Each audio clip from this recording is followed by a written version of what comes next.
Welcome everybody. This is the monthly market update. Here we go. It is March 2022, and here we go. First slide. So my book hit Amazon bestseller for a bit. I think we've got we have the audiobook version up if you guys want to check it out. The Journey to Simple Passive Cash Flow. If you guys check it out on Amazon, Google Play. If you guys are coming on now, feel free to drop a comment below, even if you're watching this in replay. We play this on the podcast, on the YouTube channel, and it also goes live in our Facebook groups where some of the comments and questions will be coming from. But if a little bit of background on myself, I have a wife, child, a dog, and a green raptor. Grew up here in Hawaii, went to Seattle for a long time, too long. Became an engineer, but then I finally found the way to quit that by buying rental properties, which we educate people today at Simple Passive Cash Flow podcasts, found on iTunes, Google Play, Spotify, all of the such. But here, what we're going to be doing is going over the news headlines that I kind of picked out over the past month that impacts investors. And if you guys are catching up these monthly installments and want to check out older ones, we put all this up on the website at simplepassivecashflow.com/investor letter, just in case you want to go back and see if I was lying at some point. And we've been doing this for at least a couple of years now, every single month.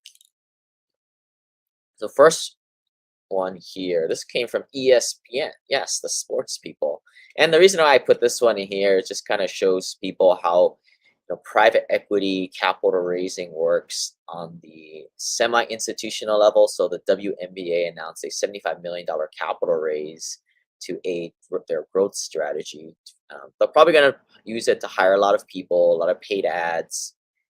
The $75 million to do that. It's really important for players to know that this investment in them is what they're saying. I don't know if I'd be investing in this one personally. Probably won't. I don't know if it's a good investment, but I just put this here just to kind of show that a lot of this stuff happens without a lot of people knowing.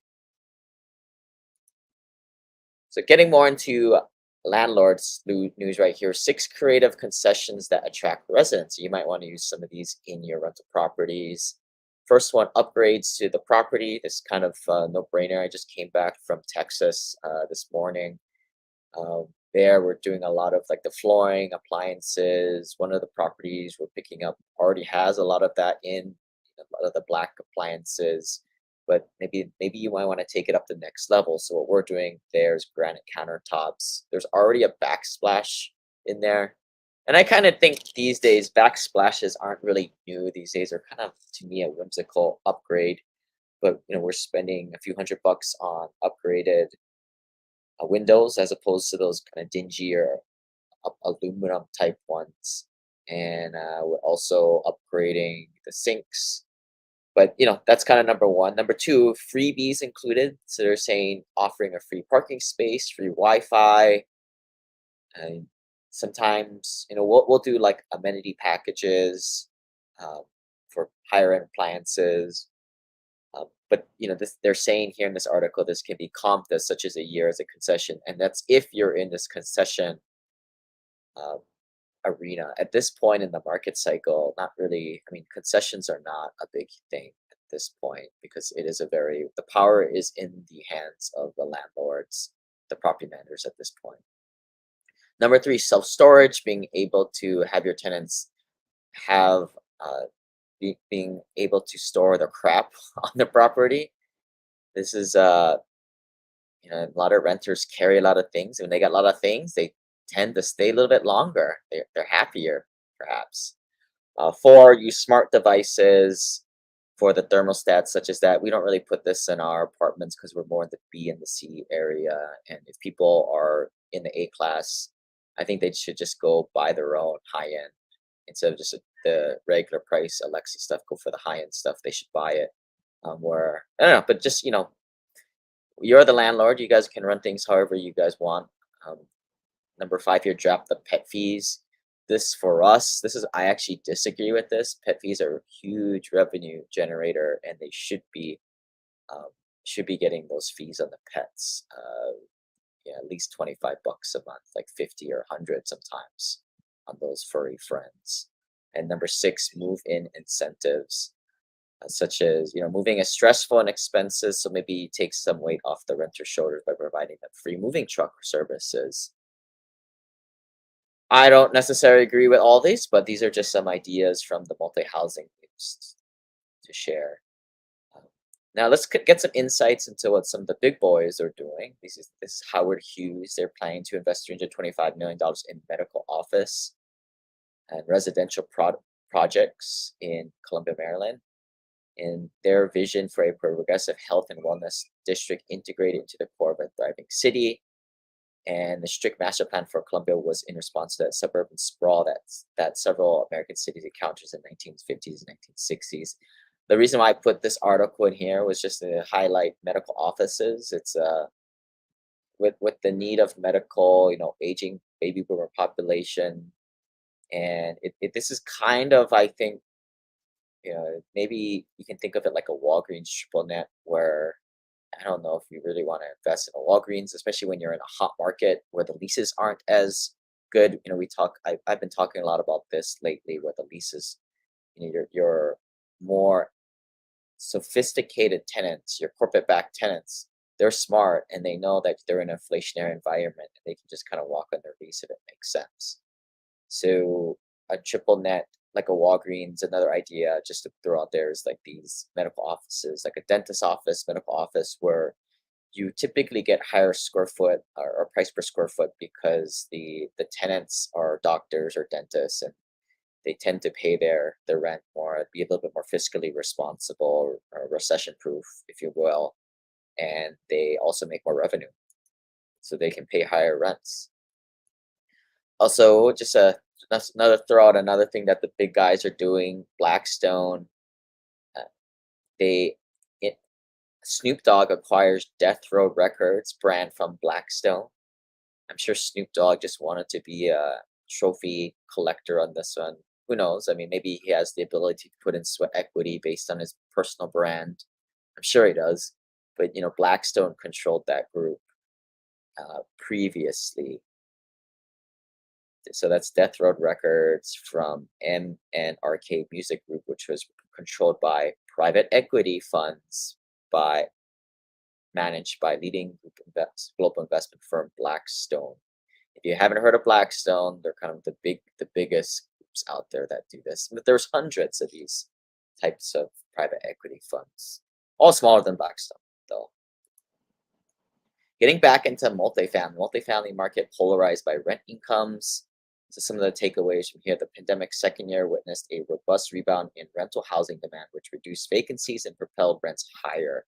Lack of for sale inventory kept many higher income renters in their apartments, while the same lower income folks who suffered the greatest COVID related job losses were also the most rent burdened. So that was kind of a little sad. The lower ends were the ones that are most impacted by the whole pandemic, as we've been saying many, many times.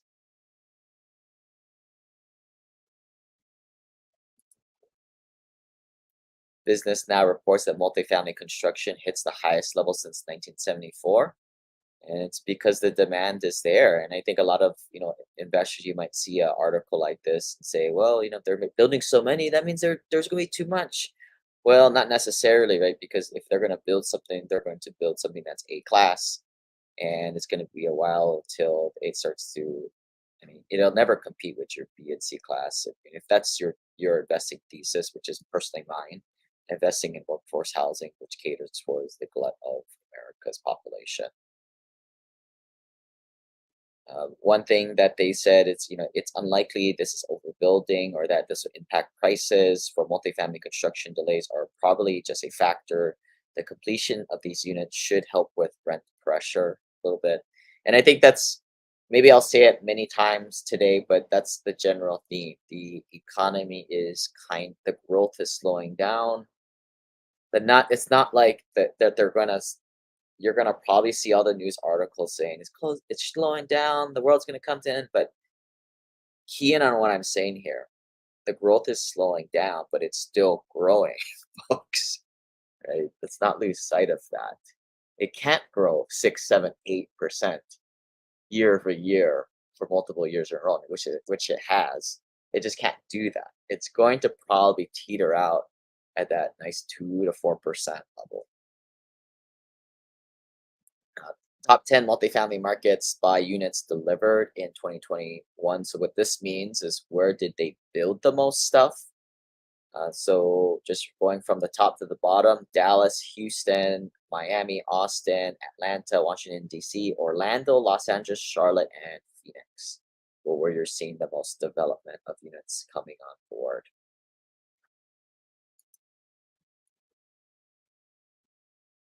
So one of the things that they're citing here too, to read between the lines, a lot of these projects were slated to come in 2020, obviously delayed by the onset of the pandemic, but mainly by mobility and job recovery induced demand.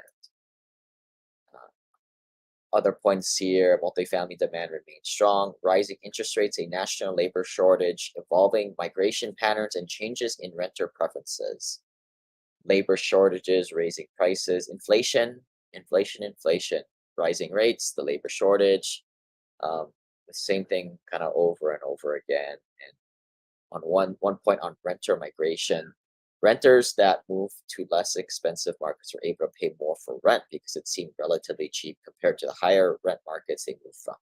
Just like a lot of you guys came from California, and then you're like, "Wow, I'm gonna buy a huge house out here in Texas for 450, which would probably be like, $1 million or $2 million out there in California. But you can afford it now when you go to somewhere cheaper. And if you're in California, I don't know why you're out there in the first place. You like to pay taxes, you like to pay $800. It has its good things too, though. And if you have the money, live in California.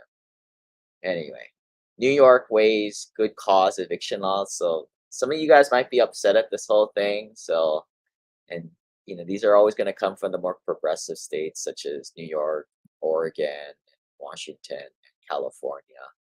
Um, Landlords who want to raise rents higher would have to justify those increases in court, where they could be deemed unreasonable. Landlords and property managers say the legislation amounts to a form of rent control.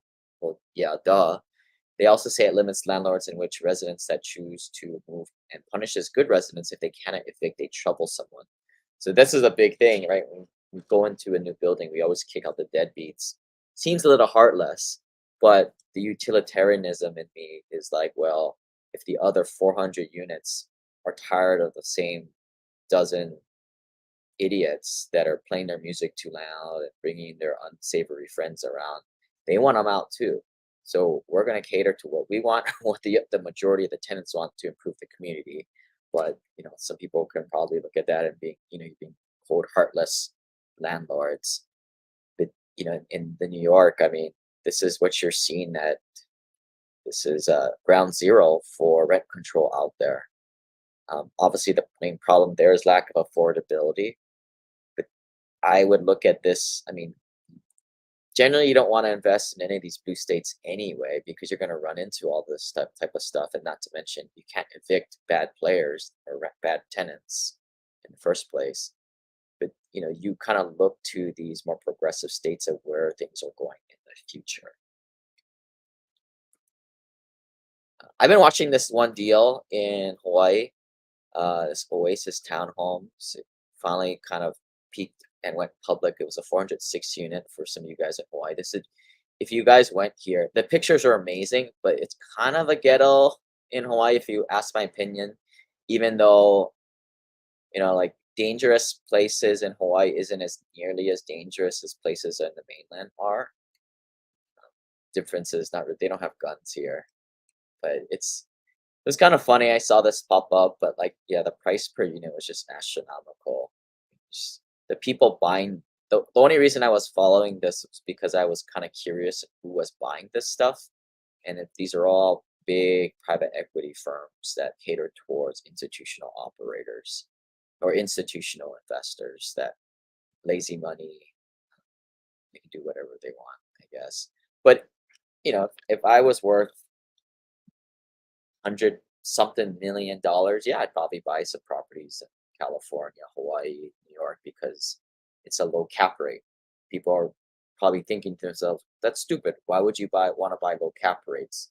Well, low cap rates means that it is a more stable type of market. Hawaii is always going to be Hawaii. Actually, probably demand gets stronger as people are wanting to uh, are able to work remotely. Where yeah, there's obviously I like to invest in the kind of the sweet spot places like Texas, Arizona, Alabama, the places in the middle. But I won't go to these tertiary markets like a Boise, Idaho, or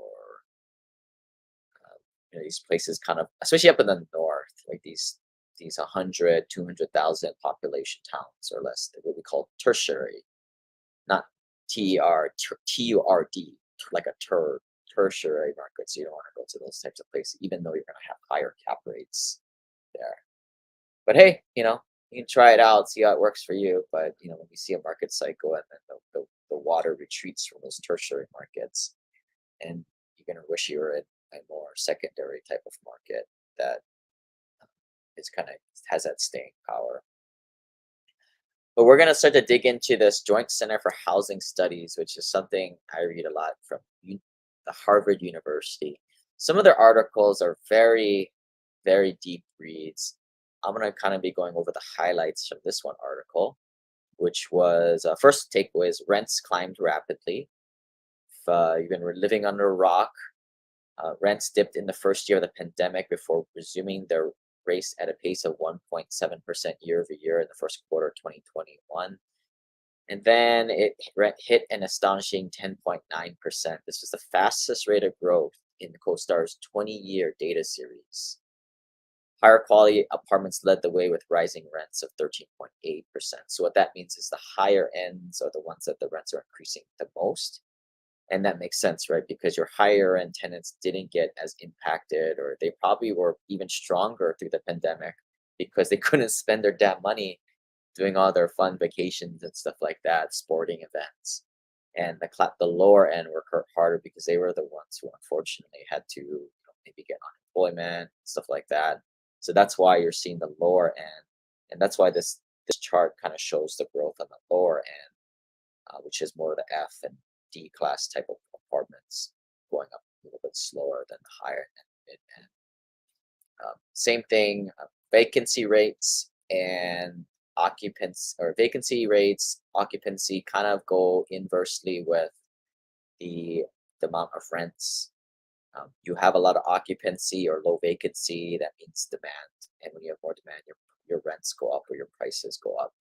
So vacancy rates hit 5.8% in the third quarter of 2021, down 6.6% in the first quarter of the year previous. So vacancy is going down. This is all signs of a very healthy um, sign, not for the renter, but for the landowner, the rental property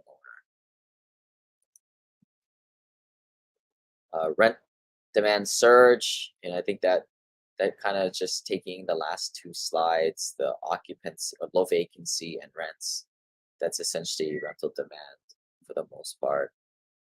Um, Market has come overwhelmingly from higher income households, a trend that likely continued throughout the pandemic as skyrocketing home prices and low inventory put home ownership out of reach for many. And now with interest rates creeping up, right, that house that they want is slowly going away. They can't reach it. And this is why a lot of people have that false mentality of, I better buy a home now, or I better buy a home for my kids because they'll never be able to afford it. Well, maybe they shouldn't, right? If you can't afford, affordability is a metric between the housing prices in relation to the interest rates. The lower the interest rates are, the more that you can afford. But that doesn't mean you should afford it, in my opinion. You guys think that's right? Put a comment in there. Let me know. But I don't think everybody should be buying a house to live in. I still rent. I'm cool. I'm doing all right. But I put my money into investments, and that's why I do things so that I can live like people dream in the future. Number four here, multifamily construction boom. So this was kind of echoed in the last article. Even though construction is booming, new apartments are still being leased up at a faster pace. So what that is, that's called absorption, right? Like new inventory goes out there, is it absorbed or do people fill it, right? We're in the process. We're just completing a brand new development build, and we have 12 months of leasing it up to stabilization, 80, getting it up to 89%. So if you have better absorption rate, possibly we can do it a little bit quicker than that, but that's what we have estimated. But in a very low absorption rate, it might take longer. Apartment prices hit a new high. This is climate change poses an even greater threat. So they're kind of talking about climate change, natural hazards threaten millions of subsidized housing. I mean, that's your insurance right there. And insurance surges sometimes, and it comes back down. Surges. It kind of goes up in waves. We're actually kind of selling a couple apartments down there on the Gulf coastline where they just get hammered by hurricanes, and right now it's in that surging period. So it's kind of killed the net operating a little bit, but I think that's a big misnomer. A lot of investors, they really freak out about the hurricanes, the floods, the tornadoes. I mean, it's not really a big deal. And I'll be sending out a bigger article on that here shortly. So make sure you guys get on the mailing list, and you'll get that video and article about the ways to kind of get around the system, and when insurance claims can kind of work on your side too, to the positive. Uh, and then other pandemic, and a lot of this is in the rearview mirror. Couple years, right? We had all these CDC orders that kind of starting to burn off, and now we're starting to really start to have things open up on the eviction side. A lot of the government assistance, came out the last year, and it's still kind of burning its way through. This unprecedented amount of money printing, and I'm sure that will probably continue over and over again. But next article, the U-Haul report. So the U-Haul report tracks the movement of more on your kind of your budget, middle class, workforce housing type of tenant. I would say the majority of America, whereas the van lines are more for the higher end white collar workers who somebody moves their stuff. Not quite with a white glove service, but they tend to take care of your stuff more for you than the U-Haul. Or actually, they don't take care of it. You just put in an annoying claim that takes forever after. But the U-Haul is your do-it-yourself broke college kid or your first job, and you're trying to do it, save money, and walk away with the moving stipend.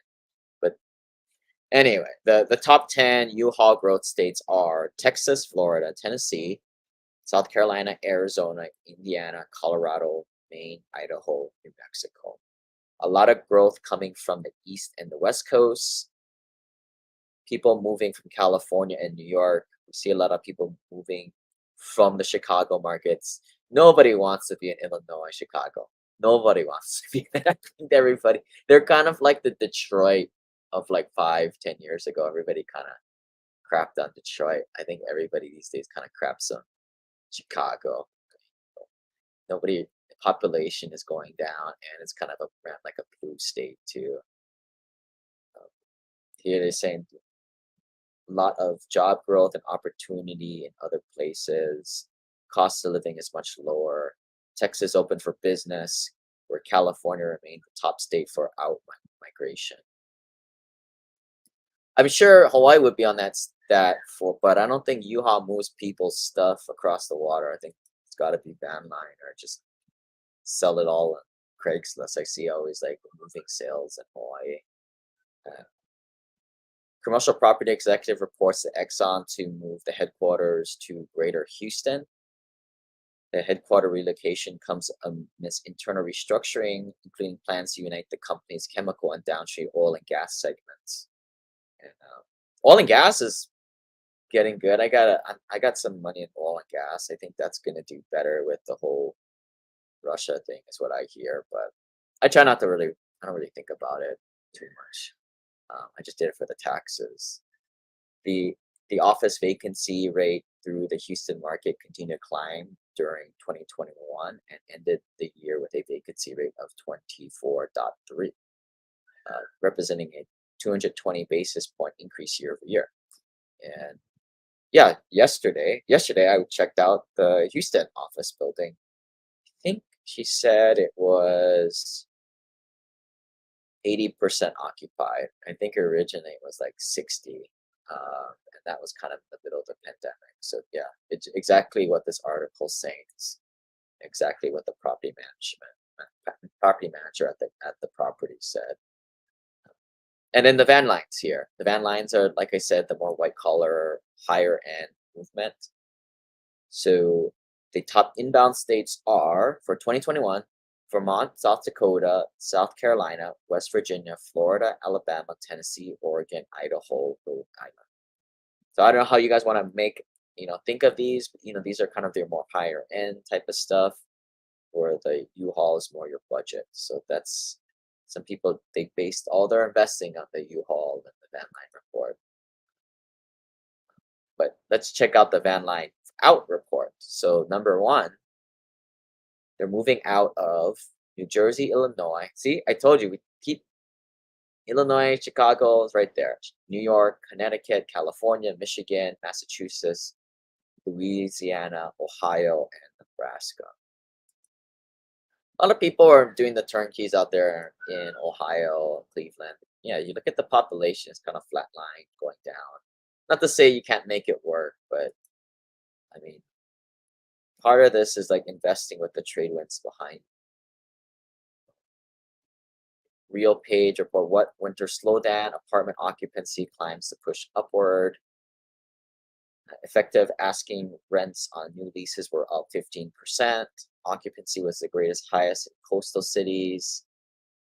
Occupancies leaders above 98% in some of these other markets like Providence, Anaheim, San Diego, Miami, Riverside, New York, Northern New Jersey, Virginia Beach, Philadelphia, and Fort Lauderdale. A lot of those markets were more primary markets where you're expected to have that higher occupancy because of that. There is more demand out there for that type of stuff. More affordable Sunbelt markets continue to dominate the leaderboard for new lease effective rent growth over the last 12 months. And those, to name a few: West Palm Beach, Tampa, Phoenix, Orlando, Fort Lauderdale, Austin, Las Vegas, Jacksonville, Miami, and Raleigh, Durham. Only large metro, which was Minneapolis, St. Paul, at 4.9% registered effective asking rent growth below 8%.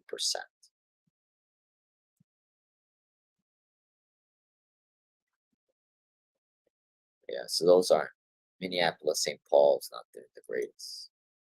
Kind of like Chicago, it's too freaking cold. I don't know. Yeah, I don't know why anyone wants to live in Minnesota. It's too cold. I worked for the railroad for there one time, and I just remember the guys would come in with their like icicles, their mustaches just frozen like little icicles. I'm just thinking to myself, why would anybody want to live out here? It's too cold. But I get it. If your family's out there, that's one thing. But I think that's why a lot of people move to Florida or places that are warmer down south, Sunbelt. Apartment demand smashes previous record high by 66%. Demand for market rate apartments in 2021 soared far above the highest levels on record. Sunbelt and mountain desert regions combined to account for more than half the nation's apartment demand in 2021, led by Dallas Fort Worth, 7.4% share of the U.S. total. Three major engines of growing firing at the same time: economic and job growth, housing demand, and in the case of fast growing cities, in migration. There is no fear that a significant percentage of low and moderate income households, including those on fixed incomes, will be experiencing significant challenges in terms of housing affordability. RE Business Online reports apartment investment expected to thrive through inflation. And here, there's a little chart from Marcus and Millichap. You can kind of see where different sectors of commercial real estate are a little bit hotter than others. If you're checking this out on the YouTube channel, you might want to stop here. There, and I quote, "It's difficult for historical apartment investors to believe that cap rates have hit below 4% in most major markets. Some investors say that 3 cap is the new 4 cap, but the smart money that's going into the space is betting on growth." But this is the difference between if you're a buy and hold and pray investor, we're not doing jack to the property. What your cap rates are and what your interest rates are very important. But if you're in the value add game, it's very different. You actually have more of a cavalier attitude where you really don't really care what those initial values are, because the way you're making money is by doing the force appreciation component.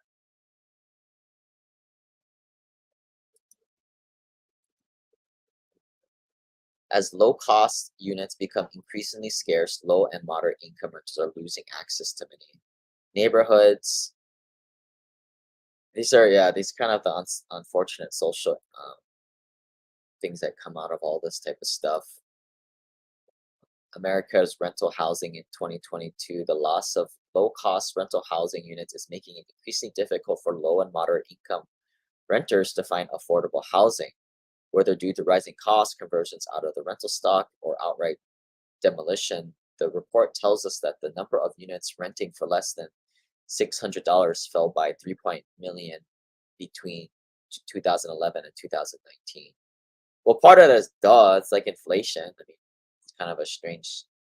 That kind of seems like a manufactured dumb statistic to me. But yeah, like you can't find stuff that's under $500 these days. I think the cheapest unit we've ever bought rented in like the 400s. But now, yeah, you just don't find that type of stuff anymore. Now the 550s are kind of like the new 400s. Again, probably just due to inflation, right? Maybe I'm just getting old, I guess. So the loss of low rent units not being replaced by new construction, policymakers must make increasingly efforts to not only replace units lost and increase the supply of low cost housing, but also preserve and restore access to high quality neighborhoods so that every household has a chance for opportunity. Unfortunately, a lot of like your developers, the money coming in, it makes more sense for them if they're going to build something to build it Class A for more of that type of stuff. So this is where it's underserved demand is the low to and middle rung. But here we are. If you guys like this, and we talk about a lot of this stuff more in discussion forum and breakout groups, in the family office Ohana Mastermind.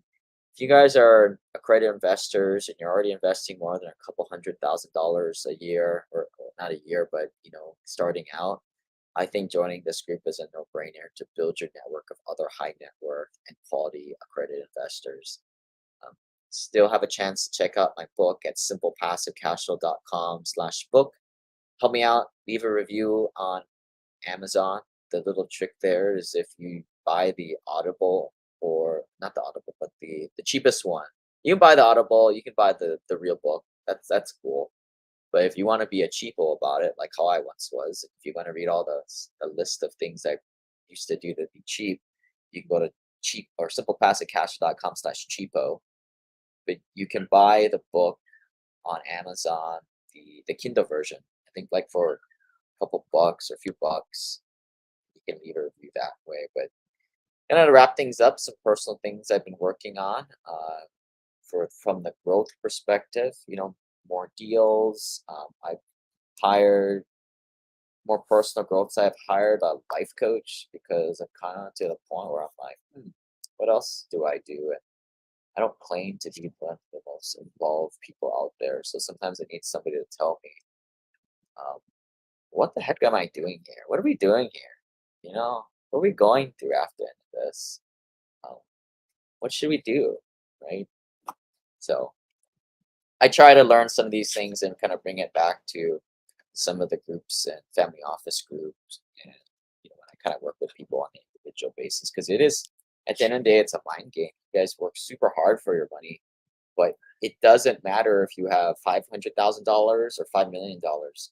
People's headspaces are all different places. Some are very happy, some are not super happy from my perspective. I'm not saying that that's wrong or anything like that, but I just wouldn't want that for myself. Um, Part of that comes to kind of that scarcity mentality. We kind of hold on to everything. But moving on, like contribution, it was good to see a lot of you guys in San Francisco. This was a group. I guess I made the contribution, bought some tacos for people, bought some beers. Um, Had like kind of like 50 people come out to that San Francisco thing. Um, Sorry for you 20 of people who didn't want to pay to come. Guess if it wasn't free, you weren't going.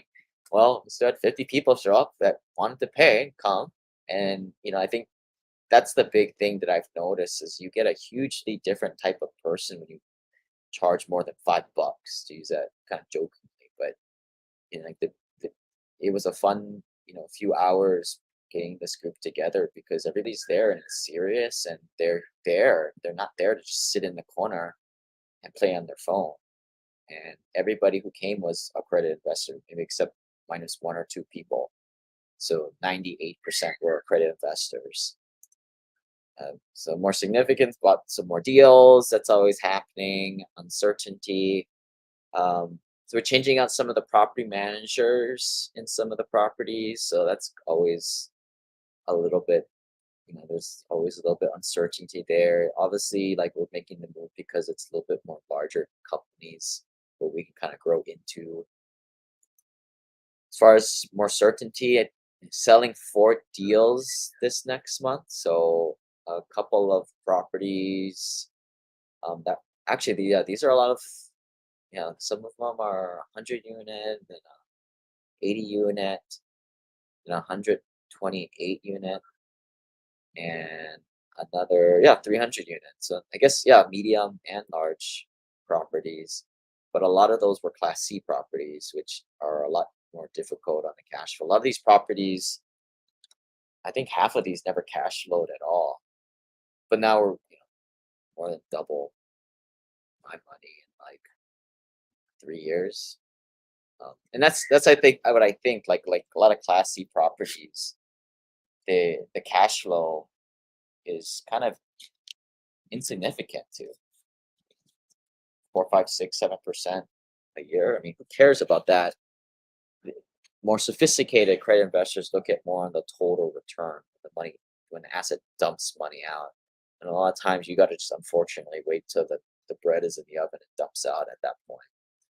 But yeah, so looking forward to meeting everybody again. I don't know. I think what we're going to be doing next time is going out to Huntsville when Chase Creek apartments are built and that dang transformer gets up. That's kind of the battle that we're fighting with. But hopefully around the midsummer time we can get everybody out there again so we can have sing around and sit here in a circle and hold hands and sing kumbaya and talk about passive investing, the quadfecta strategy, taking a cash value life insurance loan and investing it in deals and all that fun stuff we love to talk about all day long. But again, none of this stuff was investing advice. And we'll see you guys next time.